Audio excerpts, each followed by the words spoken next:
చేసింది. ఒడిశాపై ఫైలిన్ తుపాను తీవ్ర ప్రభావం చూపే అవకాశం ఉండడంతో రక్షణ శాఖ రంగంలోకి దిగింది. ఎలాంటి పరిస్థితులనైనా ఎదుర్కొనేందుకు దీటుగా అత్యాధునిక విమానాలు, హెలికాప్టర్లతో పాటు సుశిక్షితులైన సిబ్బందిని రంగంలోకి దించింది. తుపాను హెచ్చరికల నేపథ్యంలో పారాదీప్లోని అనేక కర్మాగారాలు తాత్కాలికంగా మూతపడ్డాయి. ముంపు భయమున్న ప్రాంతాల ప్రజలందరూ ప్రాణాలు అరచేతిలో పెట్టుకుని సురక్షిత ప్రాంతాలకు పరుగులు తీస్తున్నారు. ఫైలిన్ తుపాను ప్రచండ గాలులకు భారీ ఎత్తున ఆస్తి నష్టం జరిగే ప్రమాదం ఉంది. పూరిళ్లు, పాత భవంతులు, విద్యుత్, సమాచార వ్యవస్థలు కుప్పకూలే పరిస్థితి కనిపిస్తోంది. సముద్రం సైతం ఉగ్రరూపం దాల్చినందున మత్స్యకారులు ఎట్టి పరిస్థితుల్లోనూ చేపల వేటకు వెళ్లొద్దని వాతావరణ శాఖ హెచ్చరించింది. ప్రజలు ఇళ్లకే పరిమితం కావాలని సూచిస్తోంది. ఫైలిన్ తీవ్రతను దృష్టిలో ఉంచుకుని రక్షణ శాఖ అప్రమత్తమైంది.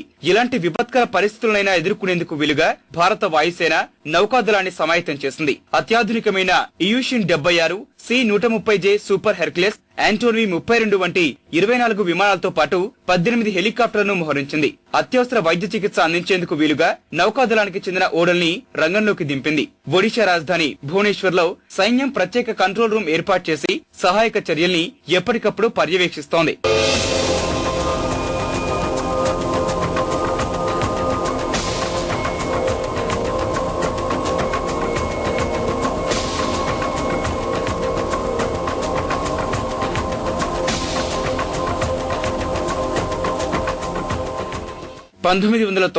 లో సుమారు 10,000 మందిని బలిగొన్న సూపర్ సైక్లోన్ కు పారాదీప్ పట్టణమే కేంద్ర బిందువు కావడంతో అక్కడి స్థానికులు బెంబేలెత్తిపోతున్నారు. ఫైలిన్ రూపంలో మరోమారు అదే విపత్తు తలెత్తుతుందేమన్న భయంతో సురక్షిత ప్రాంతాలకు పయనమవుతున్నారు.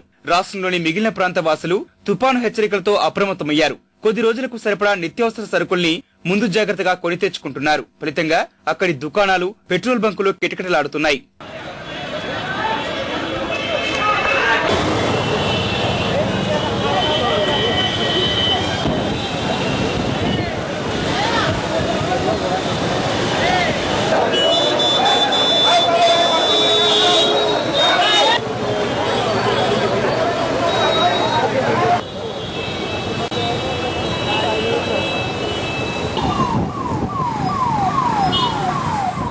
పారాదీప్ లోని చాలా కర్మాగారాలు తాత్కాలికంగా మూతపడ్డాయి.